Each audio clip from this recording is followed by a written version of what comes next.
나는 내 죄물 때문에 너를 책망하지는 아니하리니 내 번제가 항상 내 앞에 있음이로다. 내가 내 집에서 숫소나 내 우리에서 순염소를 가져가지 아니하리니 이는 삼림의 짐승들과 무산의 가축이 다 내 것이며 산의 모든 새들도 내가 아는 것이며 들의 짐승도 내 것임이로다. 내가 가령 주려도 내게 이르지 아니할 것은 세계와 거기에 충만한 것이 내 것임이로다. 내가 숫소의 고기를 먹으며 염소의 피를 마시겠느냐? 감사로 하나님께 제사를 드리며 지존하신 이에게 내 소원을 갚으며 환난 날에 나를 부르라. 내가 너를 건지리니 내가 나를 영화롭게 하리로다. 하나님을 잊어버린 너희여, 이제 이를 생각하라. 그렇지 아니하면 내가 너희를 찢으르니 건질 자 없으리라.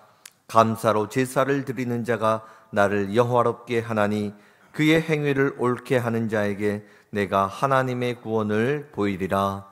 아멘. 2025년을 엊그제 시작한 것 같은데 벌써 한 해의 절반을 지나게 되는 우리 6월의 첫 시간을 보내게 되었습니다. 오늘이 제가 우리 예봉교회에 부임한 지 정확히 1년이 되는 날입니다. 작년 6월 첫째 주 오후 예배 시간에 부임 인사를 드렸거든요. 여러분, 시간이 참 빠르지 않습니까? 지난 우리 한 5개월 정도의 시간, 우리 절반의 시간을 되돌아볼 때 여러분의 마음 속에는 감사가 솟구치고 있습니까? 아니면 뭔가 불만족스럽고 불평한 응어리가 여러분 가슴에 남아 있습니까?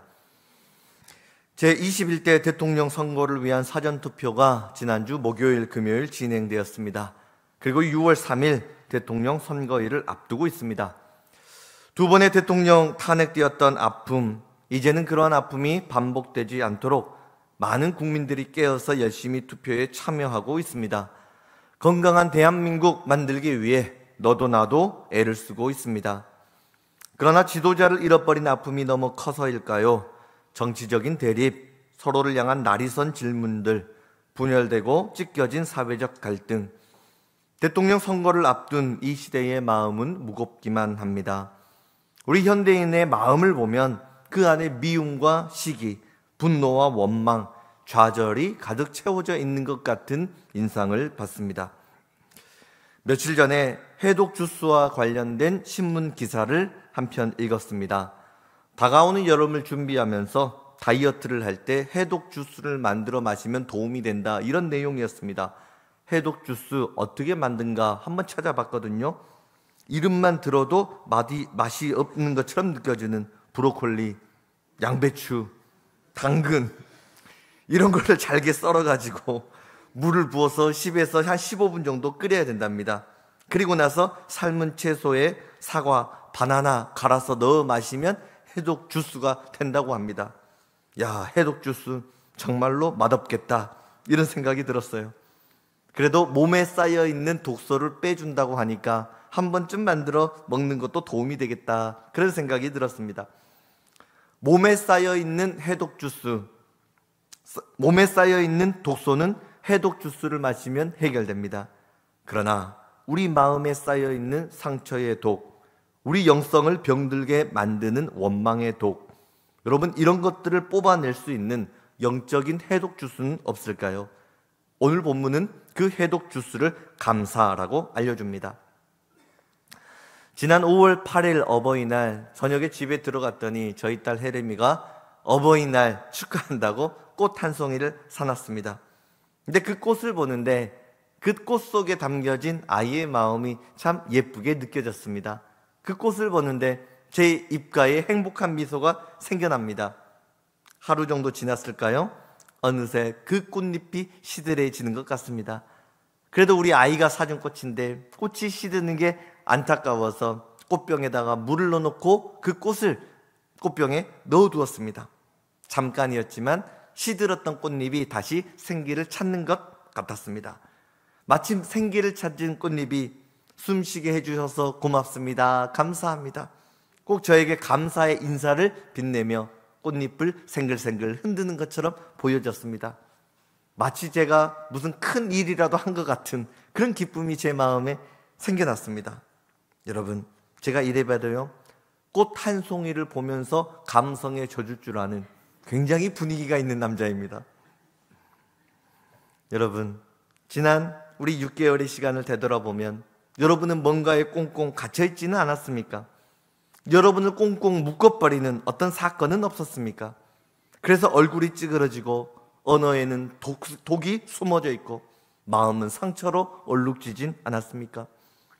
오늘 예배를 드리며 여러분의 인생의 항아리에 성령의 생수를 붓고 다시 한번 감사의 꽃이 활짝 피어나시기를 축복합니다. 부정적인 틀 속에 여러분의 인생을 가두지 마십시오. 여러분은 자랑스러운 하나님의 백성입니다. 그렇게 상처에 짓눌려 살아갈 인생이 아니라는 것입니다. 복음의 능력 가운데 어깨를 쫙 펴시고 하나님이 열어주실 위대한 세상을 바라보고 다시 한번 힘차게 발걸음을 내디딜 수 있기를 축복합니다. 여러분의 가정에, 직장의 삶의 자리 가운데에 여러분의 그 잎사귀가 시들게 내버려두지 마시고 다시 한번 활짝 복음으로 피어날 수 있기를 주의 이름으로 축복합니다. 어떻게 부정적인 일들 긍정적인 사건으로 바꿀 수 있을까요? 어떻게 해야 인생의 찌그러진 틀들을 깨고 다시 피어나는 인생이 될 수 있을까요? 감격 행사를 기억하는 것입니다. 감사합니다. 격려합니다. 행복합니다. 사랑합니다. 감사를 기억하고 감사를 고백하며 살아가는 것입니다. 감사의 언어, 내 인생의 문제를 푸는 마스터 키가 됩니다. 불행한 일이 찾아왔을 때 여러분 감사해 보십시오. 정말로 불행이 떠나갑니다. 감사가 왔을 때 그 감사를 고백해 보십시오. 감사가 더 풍성한 열매를 맺는 것을 경험하게 되는 것입니다. 내 인생의 문제를 푸는 열쇠, 감사를 고백하는 일입니다. 그래서 오늘은 감격 행사 그 4번째 시간으로 인생의 마스터키 감사, 인생의 마스터키 감사라는 제목으로 하나님의 말씀을 전합니다. 우리 옆 사람과 인사합시다. 감사하며 삽시다. 한 번 더 감사하며 삽시다. 네. 우리 장로교 교리를 가르쳐주는 웨스트민스터 소요리 문답 제 첫 번째 질문은 이렇게 되어 있습니다. 인생의 제1되는 목적은 무엇인가? 답변은 하나님을 영화롭게 하며 영원토록 그를 즐거워하는 것이다. 우리 인생의 첫 번째 목적, 하나님을 영화롭게 하는 일, 어떻게 가능할 수 있을까요? 그 해법을 오늘 본문 23절은 이렇게 답합니다. 감사로 제사를 드리는 자가 나를 영화롭게 하나니 그의 행위를 옳게 하는 자에게 내가 하나님의 구원을 보이리라. 하나님께 감사하며 예배를 드리는 사람이 하나님의 이름을 영화롭게 하는 것입니다. 그뿐만이 아니라 감사로 예배를 드리는 사람에게 하나님이 구원을 보이리라 약속하고 있습니다. 감사를 고백할 때 인생의 수많은 문제에서 건져내 주리라, 벗어나게 해주리라 하나님이 약속하고 계십니다. 인생에 쌓이고 막혀버린 그 환난의 문제를 푸는 열쇠가 감사라는 고백이 아니겠습니까? 오늘 본문 시편 50편은 아삽의 시 이렇게 되어 있습니다. 아삽은 성전에서 성가대를 지휘했던, 찬양대를 지휘했던 지휘자였습니다. 또한 동시에 시대를 통찰하고 예언하는 평신도 말씀 사역자였습니다. 아삽에게는 찬양의 은사가 있었고 또 시대를 분별에 꿰뚫어 볼 수 있는 영적인 예언의 은사가 있었습니다. 아삽이 예배를 집례를 하면서 예배를 딱 드리는데 그 당시에 예배를 드리는 그 성도들의 그 신앙, 껍데기만 남은 신앙이 보여지는 것입니다. 그래서 백성의 죽어버린 영성을 깨우고 예배를 일으켜 세우기 위해 오늘 본문 시편 50편을 기록했습니다. 이스라엘 백성들 제사를 통해서 하나님과 언약을 맺은 언약 백성이었습니다. 우리가 교회에 오게 되면 언약 백성이라는 단어를 자주 듣습니다. 그런데 우리가 언약이라는 말은 사실 현대사회에서 사용을 하지 않습니다.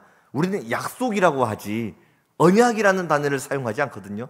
그런데 굳이 성경은 약속이라고 하는 단어를 쓰지 않습니다. 반드시 언약이라고 하는 매우 독특한 단어를 설명합니다. 여러분, 언약이라고 하는 것은 성경에서 기록되는 매우 중요한 의미를 지니고 있습니다. 어떻게 해서 언약의 약속을 맺었냐면 짐승 한 마리를 반으로 쪼개서 마주보도록 세워두었습니다. 그리고 서로 찢겨진 짐승 사이를 걸어가면서 약속을 맺습니다. 그럼 맹세를 하는 겁니다.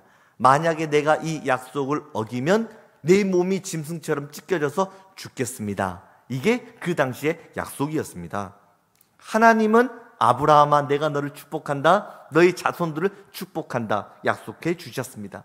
그리고 이 언약을 맺자 약속하시거든요. 찢겨진 짐승 사이를 하나님이 먼저 지나가셨습니다. 그러면 이제는 두 번째로 아브라함이 지나가야 되거든요.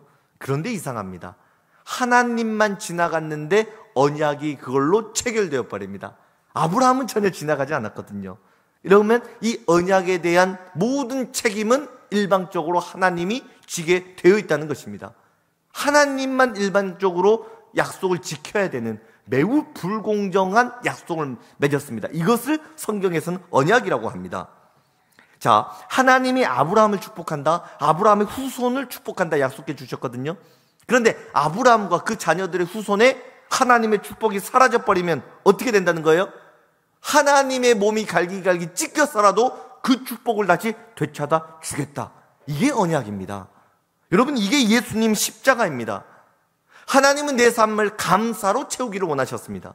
그런데 내가 오늘 하루를 살아가다가 감사를 잃어버리고 기쁨을 잃어버리고 절망 가운데 빠져버리면 예수님이 그때 다시 십자가에 달려 몸이 갈기갈려 찢겨 죽겠다, 그렇게 해서라도 내가 너의 인생을 감사로 채워주겠다, 기쁨으로 채워주겠다. 여러분, 이게 언약 백성의 축복이라는 것입니다. 이게 어마어마한 축복 아닙니까? 이러한 언약 백성의 축복에 감사해서 드리는 것이 예배입니다. 그러니 우리가 하나님 앞에 드리는 이 예배 안에 우리의 얼마나 많은 진심 어린 감사가 들어가 있어야 되겠습니까? 그런데 이스라엘 백성들, 겉으로는 감사를 고백했지만 껍데기만 남은 신앙이었습니다. 아주 교묘한 방법으로 하나님을 속이려고 합니다. 예배를 드리면서까지 죄를 짓는 게 인간입니다. 이게 죄가 무서운 거예요. 어리석은 사람들은요, 신은 달래는 존재 이렇게 생각을 했습니다. 그래서 우리가 신에게 무관심하면 신이 토라지고 노여워하기 때문에 내가 손해보지 않으려면 신에게 제사를 잘 지내야 된다 이렇게 생각을 했습니다. 심지어 하나님을 믿는 주의 백성들도 하나님의 말씀을 무시하면서 예배의 형식만 지키면, 예배 시간 나와서 자리에 앉아만 있으면 나는 예배 드렸으니 하나님 눈 감아 주시겠지 이렇게 생각하고 그 당시에 예배를 드렸습니다. 그래서 하나님이 오늘 본문 1절을 보면 이렇게 고백합니다. 전능하신 이 여호와 하나님께서 말씀하사 해 돋는 데서부터 지는 데까지 세상을 부르셨도다. 하나님이 온 이스라엘 백성들, 온 세상에 있는 사람들 다 불러 모으십니다. 그리고 무엇이란 말씀하시냐면 나는 전능한 여호와 하나님이다. 나는 삐지고 토라져서 사람들의 위로를 기다리고 있는 그런 저급한 신이 아니다. 예배 시간에 소 한 마리, 염소 한 마리 받았다고 좋아하는 그런 허접한 신이 아니란 말이다. 나는 온 우주의 창조자요, 역사의 주인이요, 전능한 하나님이시다. 그 당시 이스라엘 백성들 하나님 앞에 제사는 성대하게 잘 드렸습니다. 그래서 8절을 보면은요, 나는 내 재물 때문에 너를 책망하지는 아니하리니 내 번제가 항상 내 앞에 있음이로다. 형식만 보면 너무나 나무랄 것이 없었습니다. 그러나 문제는 무엇입니까? 그 형식 안에 중심을 담지 않았습니다. 감사를 담지 않았습니다. 수많은 소와 양을 잡아서 하나님께 드리면, 예배를 드리면 내가 마치 하나님을 위해 한번 예배를 드려 준 것처럼, 내가 하나님을 향해 무슨 호의라도 베푼 것처럼 그렇게 예배를 드렸다는 겁니다. 야, 이 비싼 소 한 마리 잡아서 내가 예배를 드렸다. 하나님 그 비싼 소 하나 받았으면 나에게 축복해 주셔야지. 야, 내가 11조로 한 1억 정도 했다. 내가 건축헌금 10억 정도 했다. 하나님 그 정도 받았으면 나 축복해 줘야지. 입 딱 닫고 가만히 있으면 그게 어떻게 하나님이겠어? 내가 이렇게까지 몸을 섬겼는데 하나님 축복해 주셔야지. 여러분, 이스라엘 백성이 하나님께 드리는 제사는 은혜에 감격해서 드리는 제사가 아니었습니다. 하나님과 거래하겠다, 그 목적으로 예배를 드렸던 것입니다. 하나님을 귀신처럼 생각하고 그 하나님 마음 살살 달래가지고 복을 얻지 않을까, 그렇게 예배를 드렸다는 겁니다. 이게 마치 무당이 구투를 해가지고 귀신 달래가지고 화를 떠나가게 하고 복을 얻겠다, 그런 식으로 예배를 드리고 있었다는 것입니다. 아삽이 그 당시 백성들의 이러한 잘못된 신앙을 고발하면서 오늘 시편 50편을 기록했던 것입니다. 그래서 본문 9절과 13절을요 새 번역으로 보면 이렇게 기록합니다. 하나님이 말씀하시죠. 너희 집에 있는 숫소나 너희 가축 우리에 있는 수dom소가 내게는 필요가 없다. 숲속의 뭇짐승이 다 나의 것이요 수많은 산짐승이 모두 나의 것이 아니더냐. 산에 있는 저 모든 새도 내가 다 알고 있고 들에서 움직이는 저 모든 생물도 내가 다 내 품에 안에 있다. 내가 배가 고프다고 한들 너희에게 먹을 것을 달라고 하겠느냐. 온 누리와 거기 가득한 것이 모두 나의 것이 아니란 말이냐. 내가 숫소의 고기를 먹으며 순념소의 피를 마시겠느냐. 이 당시에 이스라엘 사람들은요, 하나님은 피를 좋아하시지, 짐승 태워서 드리는 것 하나님 그걸 기뻐하시지. 얼마나 어리석은 생각입니까? 하나님은 짐승이 죽는 것을 보며 하나님이 얼마나 괴로워하시는 줄 모릅니다. 하나님은 짐승이 죽는 것을 기뻐하지 않습니다. 과거 구제역 바이러스가 있을 때요, 대한민국에 구덩이를 파가지고 수천 마리의 돼지를 생매장하지 않습니까? 그 현장을 찍은 기자들이요 정신병에 걸렸습니다. 트라우마가 걸렸습니다. 돼지들이 살려달라고 막 울부짖는 그 모습이 너무 처참해가지고, 그 생명을 죽인 일이 너무 끔찍해가지고 사람이 그 현장을 보고 정신병에 걸려버렸습니다. 그 짐승을 만드신 분이 하나님이십니다. 그 짐승에게 생명을 주는 분이 하나님이십니다. 구약을 보면요, 수많은 짐승들이 죽음을 당하면서 하나님께 예배를 드리지 않습니까? 하나님은 양과 소가 죽는 것을 보며 끔찍한 참담함을 느끼는 분이 하나님이십니다. 그러나 하나님이 짐승을 죽여서 예배 드리는 그 예배를 기뻐하시는 이유는 단 한 가지입니다. 그 짐승이 죽음으로 이스라엘 백성들의 죄가 사해지는 것, 그것을 기뻐하셨던 것입니다. 우리가 하나님께서 양과 소의 죽음을 보며 아파하는 중요한 이유가 있습니다. 그 양과 소는 무엇을 예표하는 것입니까? 예수 그리스도의 죽음을 예표하는 것입니다. 그래서 우리는 그 짐승을 잡아서 구약에서 예배를 드리는 그 모습을 보며 함께 가슴 아파해야 되는 것입니다. 우리가 예배를 드리면서 예수님이 그 짐승처럼 나의 죄를 위해서 십자가에서 그렇게 처절하게 죽으셨구나, 그 감사와 감격을 안고 우리가 예배를 드려야 된다 하는 것입니다. 자, 그렇다면 오늘 본문이 말하고 있는 하나님이 진정으로 원하시는 것은 무엇입니까? 하나님은 정말로 어떤 사람을 기뻐하신단 말입니까? 본문 14절과 23절을 보면 감사로 제사를 드리는 사람을 기뻐하십니다. 하나님은 감사로 예배 드리는 사람, 감사하며 사는 사람, 그 사람을 하나님이 기뻐하신다 하는 것입니다. 제사신앙, 참된 예배의 교훈을 깨닫는 사람과 깨닫지 못하는 사람을 본문 22절과 23절은 이렇게 소개합니다. 하나님 말씀을 무시하는 사람 어떻게 됩니까? 22절, 하나님을 잊어버린 너희여 이제 이를 생각하라. 그렇지 아니하면 내가 너희를 찢으리니 건질 자 없으리라. 그러면 우리는 도대체 어떻게 살아야 된단 말입니까? 23절, 감사로 제사를 드리는 자가 나를 영화롭게 하나니 그의 행위를 옳게 하는 자에게 내가 하나님의 구원을 보이리라. 여러분, 무슨 뜻입니까? 제발 불평 좀 하지 말고 살아라. 그 모습을 볼 때마다 내 마음이 너무너무 괴롭다. 감사하고 살아라. 그러면 그게 나를 영화롭게 하는 것이다. 나를 기쁘게 하는 일이다. 원망하지 말아라. 그 모습을 바라보는 내 마음이 너무너무 괴롭고 슬프다. 감사하라. 기뻐하라. 그러면 그것이 나를 영화롭게 하는 일이다.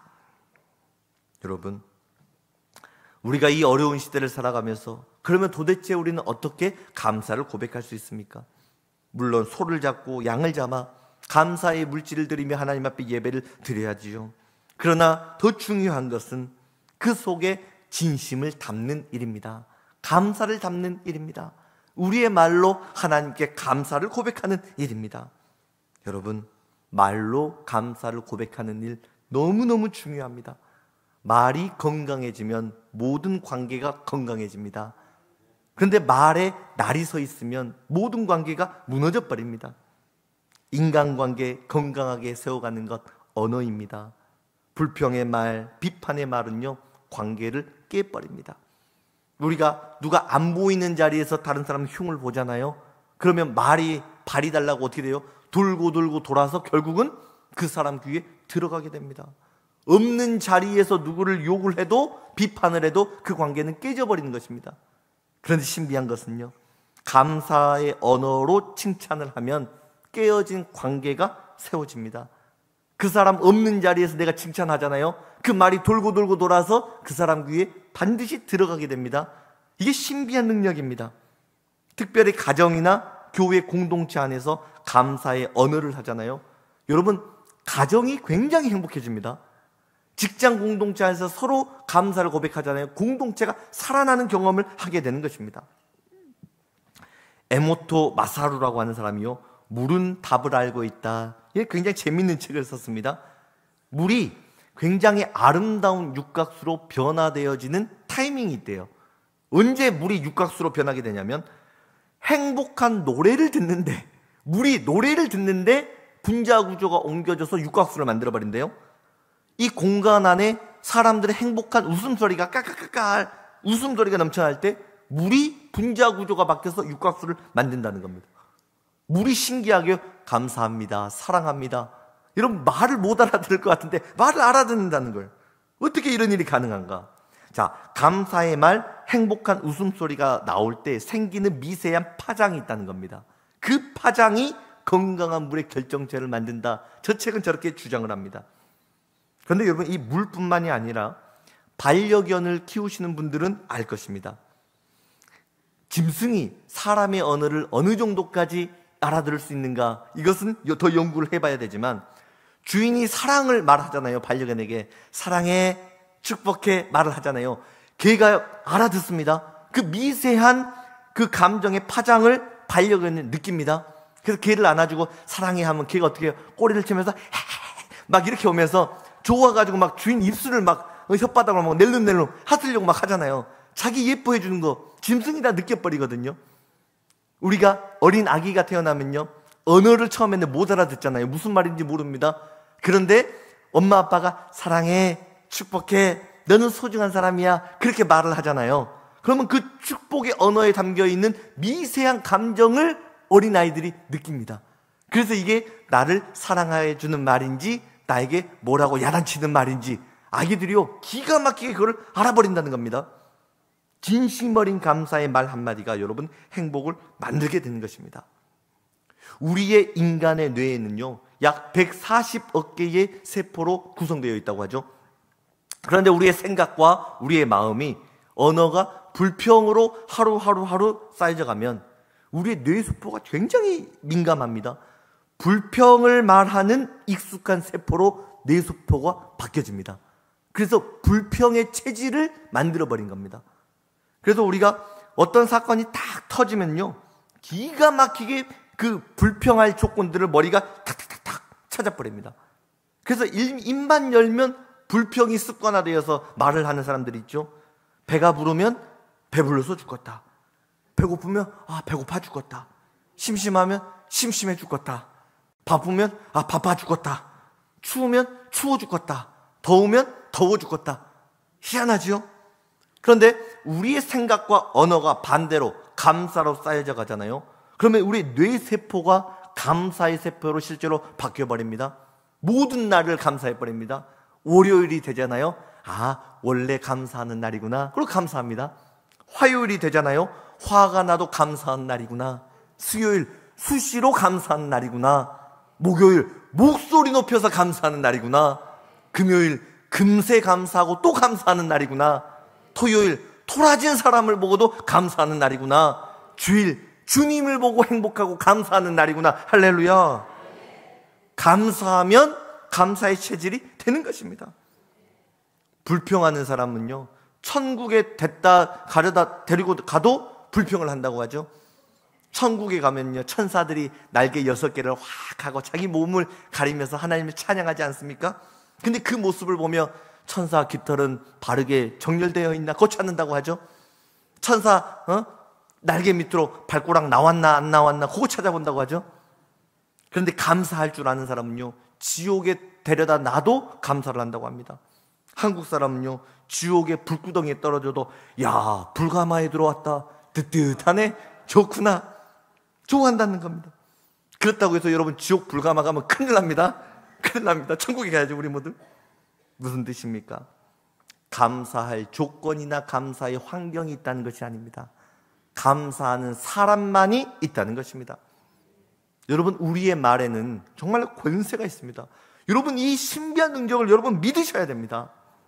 야고보 말씀을 보잖아요. 야고보 사도는요, 사람의 말을 배의 키에다가 비유를 했습니다. 배에 있는 작은 키 하나가 그 엄청난 배가 어디로 가야 할지를 다 결정하지 않습니까? 우리 말에 키가 있다는 겁니다. 내가 하는 말대로 내 인생의 미래와 방향성이 달라진다는 겁니다. 긍정적인 말을 하잖아요. 미래지향적인 인생이 열려집니다. 부정적인 말을 하잖아요. 자꾸만 깊은 수렁으로 우리 인생이 들어가는 것입니다. 야고보서 3장 6절. 혀는 곧 불이요 불의의 세계라. 혀는 우리 지체 중에서 온몸을 더럽히고 삶의 수레바퀴를 불사르나니 그 사르는 것이 지옥불에서 나느니라. 나의 한마디 말이 불하고 똑같다는 거예요. 내가 잘못된 말 한마디 해버리면 이게 도화선이 되어서 내 인생을 태워버린다는 겁니다. 내가 해서는 안 되는 말 한마디 해버리면 이것이 잘못된 불이 되어서 너와 나의 아름다운 관계를 불살라버린다는 겁니다. 얼마나 무서운 말입니까? 여러분, 내가 선한 말을 하면 내가 선한 사람이 됩니다. 내가 악한 말을 하면 정말로 악한 사람이 됩니다. 가정이든 교회든 사회든 언어가 병이 들기 시작하면 그 공동체는 반드시 병이 들게 되어 있습니다. 말의 권세. 여러분, 대통령에게 권세가 있지요. 그 권세 한번 잡아보겠다고 지금 후보들 막 나와 있지 않습니까? 대통령의 권세가 어디에 있습니까? 대통령이 하는 말 한마디가 권세입니다. 대통령이 전투기 조종할 줄 모릅니다. 과학을 연구해서 원자폭탄을 만들어라. 대통령 못 만듭니다. 그런데 어떻게 대통령이 그 모든 것을 통솔해버립니까? 말 한마디입니다. 대통령 말 한마디면 나라를 다스리는 권세가 대통령의 말에 있다는 거예요. 여러분, 하나님 자녀된 권세는 어디에 있는가? 그 언어에 있습니다. 여러분, 이걸 믿으시길 바랍니다. 내가 하는 감사의 기도 하나가요, 하늘의 문을 여는 능력이 되는 것입니다. 하나님 앞에 나와서 기도하는 그 기도의 한마디가요, 온 우주의 주인 되시고 운행자가 되시는 하나님의 마음을 열어버린 능력이 된다는 거예요. 예수의 이름으로 선포하는 말 한마디가 사탄의 권세를 깨버리는 그 능력이 우리의 언어에 있다는 것입니다.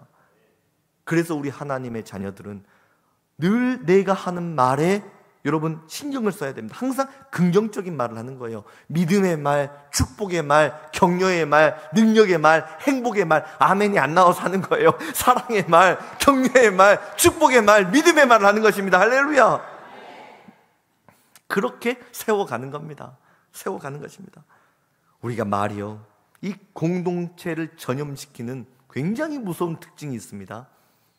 10명의 정탐꾼이, 우리가 잘 알고 있지만 가나안 땅 정탐하고 난 다음에 악평을 하잖아요. 10명이 악평을 했거든요. 근데 10사람이 불평을 말했는데 그 불평이요, 하루도 안 걸려가지고 300만 명 이스라엘 공동체 전체에 삽시간에 퍼져버립니다. 300만 명이 넘게 있었는데 불평을 말하는 사람이 10명이었어요. 그런데 10명이 300만 명을 전부 다 오염시켜버렸습니다. 그래서 악평의 마음을 하나로 모아가지고 모세를 원망합니다. 하나님을 원망합니다. 이때 하나님이 엄청나게 무서운 말씀을 주셨어요.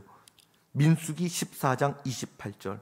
너희 말이 내 귀에 들린 대로 내가 너희에게 행하리라. 여러분, 이 말이 얼마나 무서운 말입니까? 죽고 싶다고? 그래, 죽여주마. 너는 광야에서 죽는다. 가나안 땅 못 들어간다고? 그래, 그 말을 하는 너는 가나안 땅 못 들어간다. 내가 너를 반드시 광야에서 죽인다. 그리고 실제로 죽였습니다. 너희 말이 내 귀에 들린 대로 행하리라. 얼마나 무서운 상황 속에서 주신 하나님의 말씀입니까? 여러분, 그런데요, 우리가 이 말씀을 듣고도 안 믿습니다. 여러분, 롯의 사위들이요, 하나님의 말씀을 듣고 농담으로 여겨버렸습니다. 이게 얼마나 끔찍한 재앙을 갖고 왔습니까? 여러분, 내 말에, 내가 하는 말, 하나님이 귀에 들린 그대로 갚아버린다는 거예요. 그러니 우리가 한마디 한마디 하는 말이 얼마나 중요한 언어입니까? 말을 가려서 해야 된다는 거예요. 그래서 우리가 부정적인 말을 들었을 때, 여러분, 이거 영성으로 그 부정적인 말을 녹여낼 수 있는 능력을 키워야 됩니다. 부정적인 말을 막 들었을 때 이거를 막 여기저기 떠버리고 다니는 사람들이 있거든요. A라고 하는 사람이 나한테 와가지고 이 B라고 하는 사람에 대해서 흉을 볼 때가 있습니다. 그런데 자기 생각인데 꼭 다른 사람의 생각인 것처럼 부정적인 말을 붙여가지고 이야기를 전하는 사람들이 있어요. 목사님, 저는 괜찮거든요. 나는 괜찮은데 저 사람이 믿음이 약해가지고 이게 문제가 될 것 같습니다. 여러분, 자기가 불편하면서 다른 사람이 꼭 불편한 것처럼 부정적인 것을 보태서 말을 전한다는 겁니다. 여러분, 그러지 마세요. 그러지 마세요. 좋은 말만 전하는 것입니다. 우리의 영성이 부정적인 것을 들었을 때 그것을 내 안에서 기도로 녹여버릴 수 있는 영성을 쌓아가야 되는 것입니다. 어떤 말 하나를 들으면 이게 뭐 대단한 정보라도 되는 것처럼 입이 막 근질근질 해가지고 이걸 말을 안 하면 막 엉덩이가 막 들썩들썩한 분들이 있다는 것입니다. 여러분, 그러지 마세요. 그런 어떤 이야기를 하나 들었으면 이거를 분별을 해내야 됩니다. 그리고 이게 공동체를 살리는 말인지 이게 공동체를 죽이는 말인지 딱 분별을 해서 이게 악한 말이다. 그러면 기도의 영성으로 성령의 불로, 주여, 이 악한 말이 내게 들어왔으니 내 몸 안에서 성령의 불에 의해 소멸되게 하여 주시옵소서. 그리고 악한 것을 끊어버려야 됩니다. 그리고 여러분, 우리의 귀가 얼마나 복된 귀인지 모릅니다. 우리의 귀는요, 하나님의 음성을 듣도록 창조된 귀입니다. 천국의 예배소리를 듣도록 창조된 귀가 우리의 귀라는 것입니다. 근데 이 귀에 듣지 말아야 되는 못된 말들을 듣지 않았습니까? 그러면 저는 어떻게 하냐면 예수님 보혈로 귀를 씻어버립니다. 주여, 듣지 말아야 될 말을 들었습니다. 하나님, 성령의 생수를 보내주셔서 나의 귀를 정결히 씻어주옵소서. 다시 주의 음성이 들리게 하여 주옵소서. 천국의 예배소리가 들려지게 하여 주옵소서. 성경을 볼 때 예수님의 음성이 들려지는 복된 귀가 되게 하여 주옵소서. 이게 영성입니다. 이게 영성입니다. 자, 잠언 18장 21절을 보면 하나님 이런 말씀을 하시죠. 죽고 사는 것이 혀의 힘에 달렸나니. 내가 사느냐 죽느냐 어떤 말을 하느냐, 여기에 달려있다는 것입니다. 성공한 사람의 인생을 보면요, 그 뒤편에 성공의 언어가 있었습니다. 실패한 사람의 인생을 보잖아요. 그 뒤편에 실패의 언어가 있었습니다. 우리가 교회 생활을 하는데 실패하는 사람들이 있습니다. 기쁨이 없어요. 예배 열심히 드리고 막 그러는데 자꾸만 신앙생활이 우울해지는 사람들이 있습니다. 우리가 신앙생활 실패하는 게요, 어떤 사역을 못해서 실패하거나 그런 사람은 없습니다. 전도를 많이 못해서 실망하고 좌절해서 넘어지는 사람, 그런 사람은 없습니다. 내가 헌금을 많이 못해서 그것 때문에 시험 들거나 넘어지거나 그러지 않습니다. 반드시 살펴보면요, 실패한 언어가 그 사람 속에 숨겨져 있는 겁니다. 말의 실수, 여러분, 이 차가운 언어, 이것이 그 사람의 행복한 신앙생활을 망가뜨려 버린다 하는 것입니다. 여러분, 우리 안에 감사의 영성이 회복될 수 있기를 축복합니다. 믿음의 영성이 회복될 수 있기를 축복합니다. 혀를 축복해 주시기를, 하나님이 기름 부어 주시기를 축복합니다. 긍정적인 말, 하나님이 우리를 살려주시는 능력이 되는 것입니다. 자, 그러면 우리는 누구에게 감사를 고백해야 할까요? 첫 번째, 하나님께 감사를 고백해야 된다 하는 것입니다. 내가 누리고 있는 모든 게 하나님의 은혜 아닙니까? 그래서 우리가 생각하고 입술을 열 때마다 하나님 감사합니다. 갚지도 못하고 살았는데 하나님 또 은혜를 주셨군요. 하나님 앞에 감사를 드리는 것입니다. 어떤 목사님이 설교를 하시는데요, 이런 예화를 말씀하셨어요. 채석장에서 일하는 사람들 중에 김씨라고 하는 성을 가진 신앙인이 있었습니다. 점심시간에 다 싸운 도시락을 까놓고 먹습니다. 육체 일을 했기 때문에 얼마나 허기가 졌겠어요.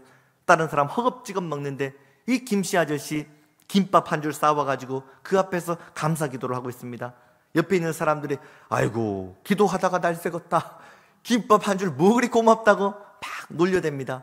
그러거나 말거나 나는 하나님께 감사한다 기도를 막 하는데 주변 사람들이 웃고 막 난리가 났어요. 이 김씨 눈 떠봐, 눈 떠봐, 자네 하나님이 김밥 들고 도망가네. 뭔 소린가 싶어서 봤더니 동네 개가 와가지고 그 김밥을 물어서 도망가 버리는 겁니다. 아이고 왜 이거 어떻게 하나. 기도하다가 말고 후다닥 쫓아가서 괴를 쫓아갑니다. 김밥 내놔라, 김밥 내놔라. 그런데 김씨 아저씨가 자리를 떠나고 10초 정도 지났을까요? 김씨 아저씨가 앉았던 자리 쪽으로 언덕 위에 쌓여있던 돌무더기가 와르르 무너져 내려버린 겁니다. 하나님이 동네 개를 보내서 그 김씨 아저씨를 위기에서 빼내주신 겁니다. 이거를 보고 주변에서 놀렸던 사람들, 야 김씨 자네의 하나님은 살아계신 하나님이시네, 놀리지 않았다고 하죠. 여러분, 지금 우리가 모여서 예배를 드리는 것 정말 기적 같은 하나님의 은혜 아닙니까? 정말 이 병원에 앉아있는 사람이 얼마나 많이 있습니까, 대한민국에. 그러나 내가 건강하게 지금 이 자리에 나와서 예배드리고 찬양할 수 있다는 것, 정말로 기적 같은 하나님의 돌보심의 손길이 아니란 말입니까? 그 지난날의 손길 기억하며 하나님께 감사를 드리는 것입니다. 두 번째로, 우리는 주어진 환경에 감사하라 하나님 말씀하시거든요. 교회에 감사하고 가정에 감사하는 것입니다. 특별히 하나님은 기름 부어 세우신 리더에게 불평하지 말라 말씀하셨습니다. 광야에서 이스라엘 백성들 모세와 아론에게 감사하지 않았습니다. 불평하고 원망했습니다. 그때 하나님이 나타나서 하신 말씀이, 모세야, 이 불평 너한테 하는 것 아니다. 하나님을 원망하는 것이고 하나님을 멸시하는 것이다. 그래서 참 안타깝지만 무서운 징계를 내리지 않았습니까? 교회 리더들에게, 하나님이 기름 부어 세우신 종에게, 또한 교회 공동체에 감사라는 이런 말이 아니겠습니까? 또한 하나님 가정에 감사하라 말씀하셨거든요. 하나님 특별히 내 부모를 공경하라 하셨습니다. 그리고 아내를 소중하게 여겨라, 남편을 소중하게 여겨라. 자녀들은 기업이다, 상급이다. 자녀들을 노엽게 하지 말아라 말씀하셨거든요. 내 부모를 원망하고 가정을 원망하는 것, 그 가정을 너희에게 허락한 나 하나님을 욕되게 하는 것이다. 하나님 말씀하셨습니다. 사람의 눈으로 보면 감사한 일들이 잘 보이지 않습니다.